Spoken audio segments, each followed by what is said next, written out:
My name is Erin Micklow, and I'm here with Pat and Justin from Anti-Flag. I can't hear you.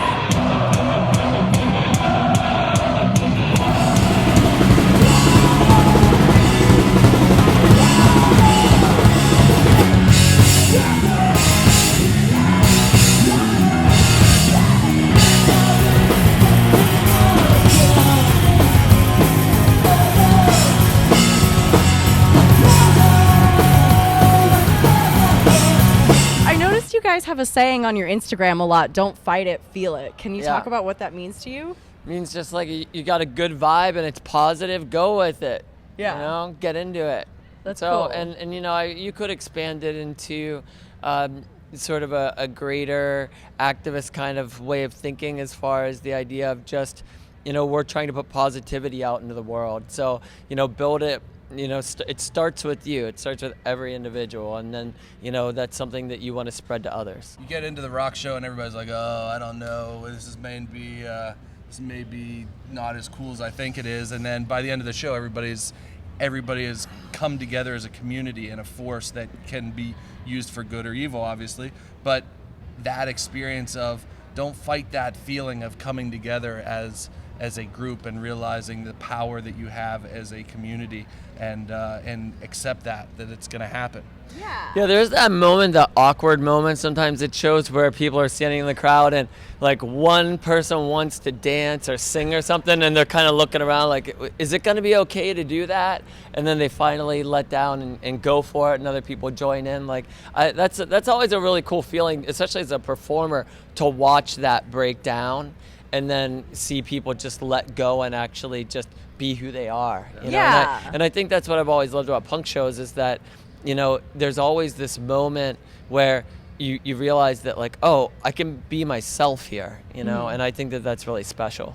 Yeah, and I think it sends a really good message because it also kind of ties into in how I took it in a mental health standpoint, where it's like, don't be insecure to be yourself, and don't hide from your feelings, because, you know, culturally in America and a lot of other cultures, that's how we're brought up, that it's like, Absolutely. no, don't feel your feelings, and then people suppress things, and then that's where, you know, mental illness comes into play and things like that. And yeah, I mean, it's so hard in our society to be who you are. Yeah. You know, I mean, there are so many people telling you, you know, you're not pretty enough, you're not smart enough, you don't have on the right clothes, whatever, you're not rich enough, whatever it might be. And the reality of just being able to express who you are and be open with who you are and not feel ashamed of it and not be afraid to do so. That's a really hard thing to do. And that punk rock, I was attracted to punk rock because I felt like in the punk scene, it was one place where when we were growing up in our town, where I could actually go and just be like, hey, this is who I am, and not be afraid to share that. yeah, same for me. Like fuck off.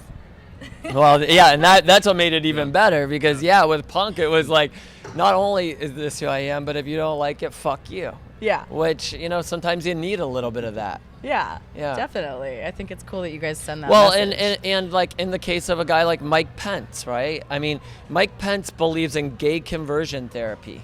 Okay, that's Mike Pence, the Vice President of the United Yes. States. Yes. And he's a person that believed that gay people can be trained or taught not to be gay.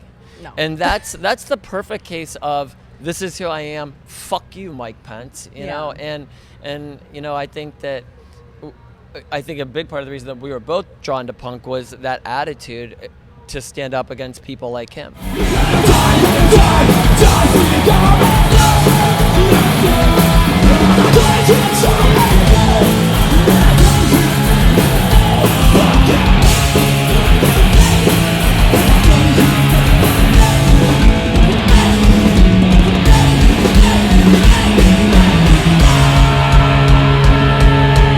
Also just celebrated your 20-year anniversary of your record label, AF Records, and you did announce something that you have some good stuff coming for 2019. Can you talk about I'm that? not allowed to tell you about that. That's all secrets. No, come on. It's all on the interwebs. No, it's not. You teased it. Yeah, we have a Volume 2 live record of Anti-Flag is coming out. I don't know whether we're allowed to talk about that. Are we allowed to talk about that? Well, we just did, so there you go. Yeah, there's... Yeah, I think that in yeah. our world, that's one of the most exciting things for Yeah. us, you know? Yeah, there's another homeless gospel choir record that's being recorded right now. We're not sure where that's going to live ultimately, but hopefully it's going to be on AF Records. So there's a lot of cool stuff. Yeah, there's a lot of cool stuff on AF Records. You check it out. It's on the interwebs. Yeah. That's cool. That must have been hard starting your label. Like, how was that coming up with it and kind of growing it to be what it is today? It wasn't hard at all. It was the 90s, and you found a way to release music because there weren't other places to do it. So Yeah, it was just out of necessity. Yeah, we found a record pressing plant, and you realized that you could go to Kinko's and photocopy jackets, and you just put records out for your friends' bands and bands that you loved in the community, and then that's how AF Records started. And the reality of that you don't need to wait for somebody else to say your band is good enough to put the record out. We just did it ourselves, and that's was what started AF Records 20 years ago. Yeah, and now things have changed. I mean, people have the ability to publish their own music right up on the web, you know? Yeah. And you know, at that time we didn't have that option, so we had to find a way of putting out our music because, you know, the kind of quote unquote like mainstream record labels or established record labels, they didn't want to put our shitty punk band out, you know? And we were like, well, we believe in ourselves. We believe in what we're saying. We believe in the music that we're making. So we wanted to find a way to put it out there. And we had friends like The Unseen and other bands that were out there that we were friends with who were in the same boat as us. And we really believed in their music. And we were like, look, let's just find a way to put this out. It is very exciting that in today's day and age that, you know, you can just boom, put your stuff up on Bandcamp or wherever you want it to live. Yeah. And people can have access to it right away too. And that's really cool. That's that DIY spirit of just putting your stuff out. Yeah, but also having a label is helpful too because you guys have the connections to help push these bands a little further than maybe they can get themselves. Yeah, and that's the thing. So record labels, you don't need a record label in 2019. We have a record label, you don't need one. But where you do need is you need partners and a community, and that's what the record label can give you. But you don't necessarily need that. You can release your stuff by yourself. But if you're looking for that community of people to help, one of the great things about AF Records is the bands help each other out. They trade shows, they sell each other's records and things like that. So they talk about each other's projects. So that community is what the record label is for us now. Yeah, and I think that what is helpful too about a label, especially like I think with the kind of bands that we work with on AF Records and the kind of band that we are, just that experience, you know? Yeah. I mean, we have an experience now of many years behind us. And when we put out our first record, well, what was our first full-length record, which is Die for the Government, we put it out in New Red Archives, and the guitar player from the UK Subs was the guy who ran New Red Archives, and he had a great vast wealth of knowledge that we were able to pull upon, and he helped us avoid certain mistakes, you know. Yeah. And I think that we can do that now for bands that we help put their music out through AF Records. You know, we can help them avoid a lot of mistakes and help them make good choices. Definitely. At least that's our goal. Yeah, you know? you guys have a wealth of knowledge from a very long Sure. career. Experience. Yo, wealth of knowledge right here. Anti-flag, wealth of knowledge.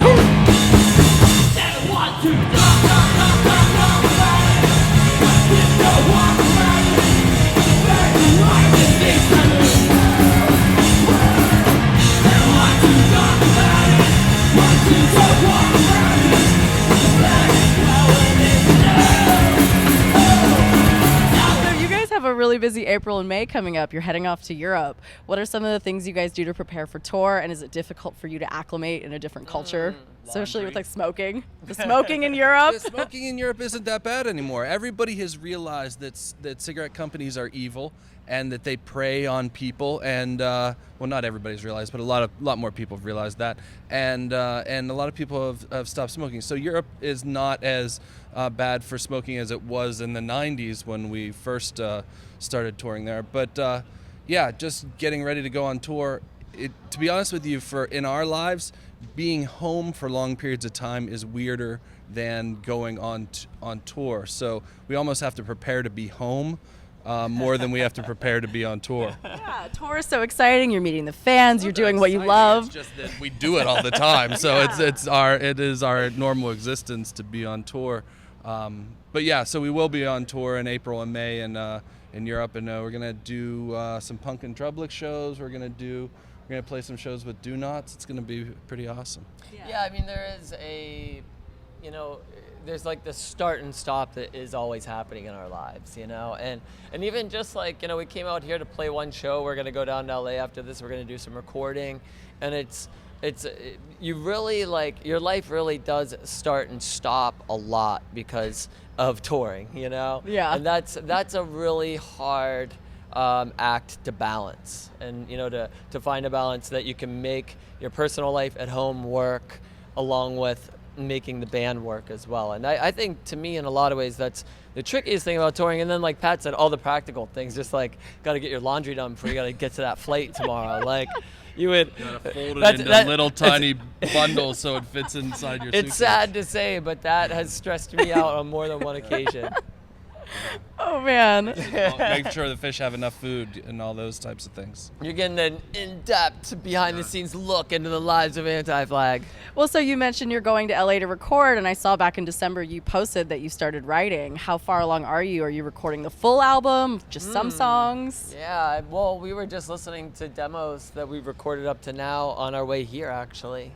And, you know, because it's funny because you can make music together, but to get everybody to actually sit down and listen to it and evaluate it, that's actually a hard thing to do. So we were all forced into a car here together today. So we were like, we should probably listen to those demos. So On the way. yeah, but yeah, we're looking at putting out a full length, and it'll, you know, we're talking about different ways in which to release it and how we're gonna do it, and we have some creative ideas. So when yeah. you ask where we are, we're in the shit. We're in the middle of deep it. in it. We're deep in it right now. Do you have a release date in mind? Will it be this year, No. next year? Yeah, we originally were thinking for this year, but you never know. Yeah. It always gets It'll pushed happen back. when we're ready. Yeah, when we think it's ready, definitely. That's cool. Well, thank you guys so much for taking the time Yeah. today. I love you guys. Yeah, good to talk to you. We love you back. Hi, I'm Pat, and this is Justin, and we're in Anti-Flag, and you're watching Last Rockers TV. You gotta